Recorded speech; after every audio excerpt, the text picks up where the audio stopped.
তোমরা একটু বোর্ডের দিকে লক্ষ্য করলে দেখবা যে একটা আনঅর্ডার লিস্টের আউটপুট দেওয়া আছে, কিন্তু ট্যাগের দিকে যখন দেখবা তখন তোমার কাছে মনে হবে ট্যাগটা শুদ্ধ বা ট্যাগটা সঠিক, কিন্তু ভাই বিশ্বাস করো ট্যাগটা ভুল। তুমি যখন এই ট্যাগগুলা প্র্যাকটিক্যালি করবা তখন তুমি দেখবা আউটপুটটা এভাবে আসবে না। আমি বলতে চাচ্ছি আনঅর্ডার লিস্ট আমরা যে টেস্ট পেপার থেকে সলভ করি বা গাইড থেকে সলভ করি এগুলা আসলেই ভুল, আমরা ভুল পদ্ধতিতে করে থাকি। ক্লিয়ার? কেন ভুল বললাম এখন আমার সাথে তোমরা দেখলে বুঝতে পারবে ইনশাআল্লাহ। একটু দেখবেন।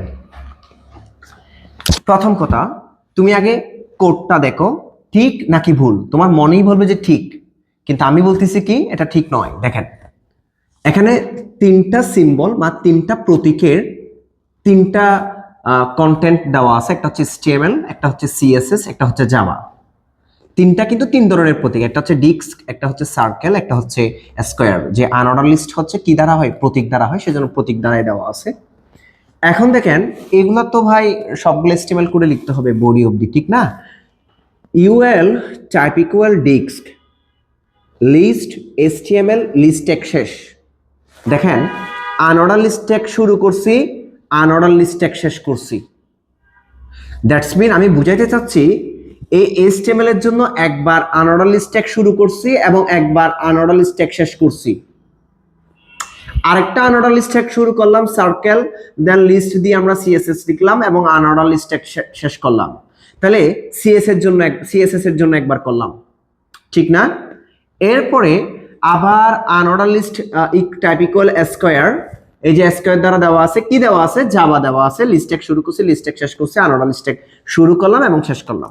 তাহলে তোমরা যদি একটু দেখো যে প্রত্যেকটার জন্য একবার আনঅর্ডার লিস্ট ট্যাগ শুরু করছি এবং একবার কি করছি আমরা শেষ করছি, এই যে আলাদা করে করে। আশা করি তোমরা বোর্ডের মধ্যে দেখতে পাচ্ছ যে একদম ক্লিয়ারলি এখানে দেওয়া আছে, ঠিক না?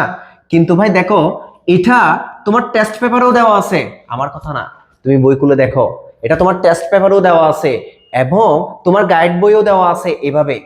কিন্তু আমি বলতেছি তুমি এভাবে করলে আউটপুটটা এভাবে আসবে না।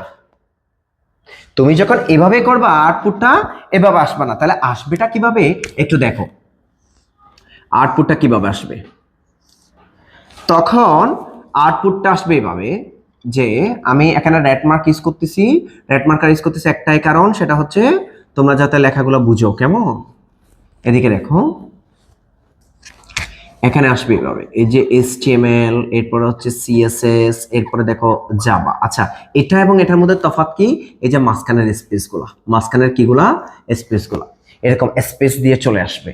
তাইলে আমার দরকার হচ্ছে এভাবে, দরকার হচ্ছে কিভাবে, এভাবে। এভাবে আসার জন্য করবটা কি, এভাবে আসার জন্য করবটা কি? এখন ক্লাসটা অনেক বেশি মনোযোগ দিয়ে তোমার থেকে দেখতে হবে। দেখো এইভাবে আসার জন্য আমি এগুলা করতেছি না, কারণ কেন, এগুলো হচ্ছে প্রত্যেকটা HTML করে লিখতে হয়, আমি এখান থেকে লিখতেছি। প্রথম কথা হচ্ছে এই সম্পূর্ণ লিস্টটা হচ্ছে একটা আনঅর্ডার লিস্ট। তুমি আনঅর্ডার লিস্ট একটা ইনপুটটা বসাবা, আনঅর্ডার লিস্ট দিয়ে আমরা ট্যাগটা বসাইলাম, ঠিক না?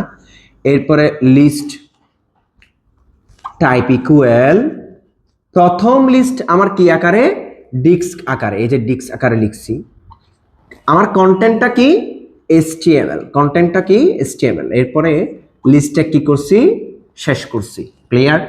এরপরে আবার তুমি লিস্ট দিবা, টাইপ দিবা, ইকুয়াল দিবা। এরপরে এটা কি দিয়ে লিখছে ভাইয়া, সার্কেল দিয়ে লিখছে, এখানে তোমরা সার্কেল বসাবা। দেন আমরা কি নিয়ে কাজ করতেছি বা আমাদের কন্টেন্টটা কি, CSS। কেমন? CSS এবং লিস্ট ট্যাগ শেষ করছি। এরপরে আবার লিস্ট ট্যাগ, এরপরে হচ্ছে টাইপ ইকুয়াল, এরপরে হচ্ছে এটা হচ্ছে স্কয়ার দ্বারা দেওয়া আছে, স্কয়ার, এই যে স্কয়ার। কেমন? এরপরে আমরা কাকে নিয়ে কাজ করতেছি, জাভা। এরপরে আমরা লিস্ট ট্যাগ কি করছি, শেষ।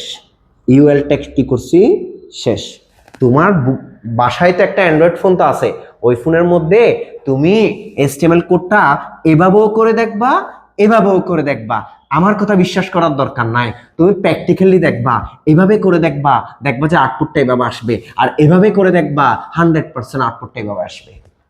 তাহলে ঠিক কোনটা, এটাই ঠিক, এটা কি ভুল, এটা কি সঠিক। এটা করলে একদম 100 তোমাকে এভাবে আউটপুটটা দেখাবে। আমি কি বুঝাইতে পারছি তোমাদেরকে? আশা করি আমি তোমাদেরকে বুঝাইতে পারছি। যদি তোমাদের কোনো প্রশ্ন থাকে অবশ্যই আমাকে কমেন্ট বক্সে জানাবা। প্রত্যেকটা প্রশ্নের উত্তর নিয়ে আমি হাজির হব ইনশাআল্লাহ। সালামু আলাইকুম।